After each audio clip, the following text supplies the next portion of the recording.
joining us now on the Book Talk segment of the show. Great to welcome back with us a couple of years ago, the former editor of Newsweek and best-selling author, Evan Thomas, who has a brand new book out. Very interesting, fascinating look into the life of President Dwight Eisenhower, called Ikes Bluff, President Eisenhower's Secret Battle to Save the World. And Evan Thomas joined us by telephone. And Evan, just kind of checking through my archives, I guess about 2 years ago we had you on when you had the War Lovers book out. So good to talk to you again.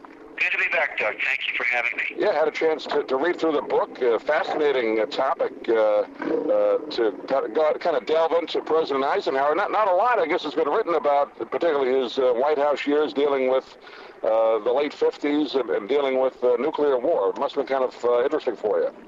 Absolutely. I mean, Eisenhower is one of these guys who's remembered as being a sort of golf-playing, maybe not even that bright, kind of caretaker president. The 50s were calm, peaceful, kind of forgettable. Well, as Ike used to say, the common prosperity didn't just happen. You know, Eisenhower had something to do with it. And the more we study him, and the scholars have known this for a while, but I think the general public has not, the more we learn about Ike, the more we learn that he was a very dynamic figure, but he did it behind the scenes. As a professor years ago said, he operated with a hidden hand. He was kind of an anti-modern. I mean, we think about modern politicians being out there all the time and having to show off and making their wives go out and tell them what great human beings they are. That was not Ike. Ike would have been uncomfortable in the modern age. He really wouldn't have gotten the modern age. Ike was a guy whose confidence was quiet.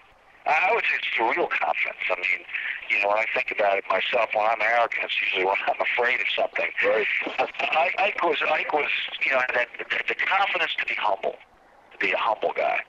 And so we don't know as much about him because he wasn't showing off. He did it behind the scenes. He let others take credit. He also let others take blame. He was a very shrewd, canny guy, had a huge temper. Nobody knew about that. A very interesting person, but not really well understood at the time, and really even today. He came out, obviously, people know, his great war record as a general, World War II, World War I, West Point, and all that. So I guess that kind of keep it close to the vest came out of that, right? I mean, he was known during World War II as you know, leading the European theater and all that. So I guess he took that into his presidency. Don't say too much. He used that. It was a useful thing. I mean, he gave a lot of credit. When you're negotiating with the Russians and you're threatening them, if you've just liberated Europe, right, yeah, and D-Day and won World War II, you have a certain credibility, and he used that. He was not shy about using that. Of course, he didn't have to say anything. It was written on his face. I mean, it was who he was. So it gave him stature and status, and he used it to help him be a tougher bargainer. I mean, my book is all about bluffing with nuclear weapons, and he was able to pull this bluff off because people took him seriously. I mean, this is the guy, he'd sent thousands of people to their deaths in World War II. He knew responsibility, and he wasn't afraid of it. Yeah, you point out in the book that nuclear weapons, obviously World War II, you know, Hiroshima and Nagasaki, but really in the 50s is when it escalated, right? I mean, Russians and the U.S. But the day after Ike was elected, he got a briefing down at a golf club at Augusta. And the briefer told him they just tested a brand new weapon, then known as the Super, which was now the H-bomb, was 500 times more powerful than the atom bombs used on Hiroshima and Nagasaki. So Ike knew he's coming into a whole new world here. He was, this sounds like a kind of a grand statement, but it's true, he was the first human being in history to have the power to end the world. Yeah, scary. And he knew it too. I mean, he felt it. Yeah. He knew it. He felt it. And of course, unfortunately, he wasn't the only human being, because the Russians were coming along, and Khrushchev was soon going to have that same power. And they had to debate some pretty hard questions, like, they did this, should we take out the Russians down? You know, should we launch a preemptive strike before they get to the point where they can kill us? That's a pretty hard conversation to have. Now, obviously, they didn't do it. But the very fact that they even considered it, and there's private correspondence about this, which I've read, shows you what a strange world that they were entering. And the story of my book, and it's, I think, a pretty dramatic story, is these constant conflicts and crises over Berlin, Vietnam, China, and Korea, where they would come to these potential flashpoints, and were they going to use nuclear weapons or not? And a lot of Ike's advisors wanted them to. The chairman of the Joint Chiefs, Admiral Radford, I think 6 times in 1954-55, wanted to use tactical nuclear weapons against China and Vietnam, and was willing to try these new weapons and see how they work. And Ike was willing to threaten with them. He did threaten with them, but he didn't actually use them. Whether he, we never will know under what circumstances he would have used those weapons. But that was part of the bluff. You don't say, you don't tell anybody. And while all this was going on, and you kind of detail in the book, I think a lot of people may have known he had the heart attack, but it was a lot worse than what people knew, right? I mean, he had that, and intestinal problems, and he had other things going on, didn't he? He was sick as a dog. I mean, after all, he smoked 4 packs of cigarettes as the commander at World War II, and he quit in 49, but he's not young. He's the oldest president of his time, and he's got a weak heart. And he has a coronary in 1955. He has a stroke in 1957. He has intestinal surgery later that year.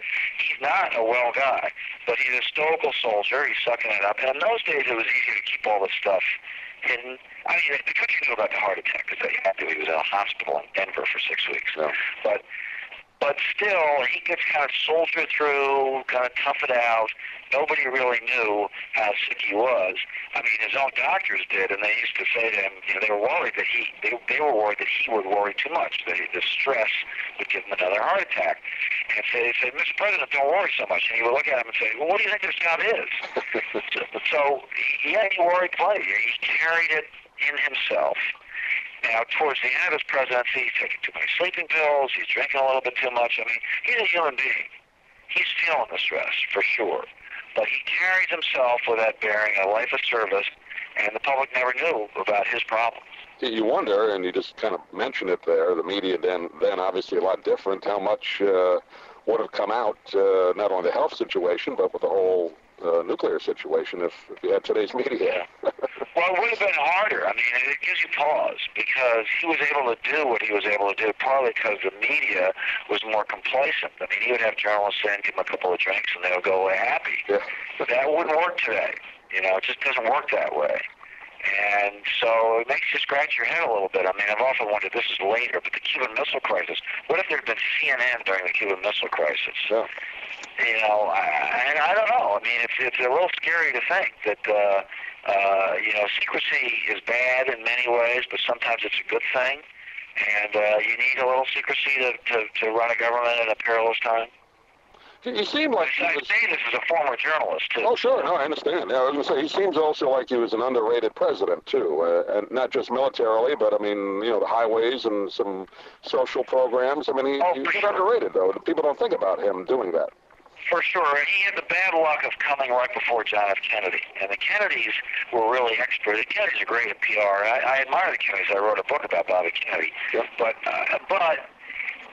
there was JFK, young, vigorous, handsome, good-looking, and there's Eisenhower, older, kind of bald. And the Kennedys were brilliant about drawing that contrast. And Eisenhower was so self-effacing and so modest, he didn't really fight it. He operated behind the scenes anyways, but as a result, the history books, or at least popular history, has remembered Ike as being this kind of nothing ball, and Kennedy as being the cool kid on the block. Well, Kennedy was a pretty cool guy, but Ike was in some ways more experienced, tougher, wiser than JFK. Ike would not have gotten us into Vietnam and Kennedy and Johnson. Ike was an all-or-nothing guy, You don't fight unless you're going to fight all the way.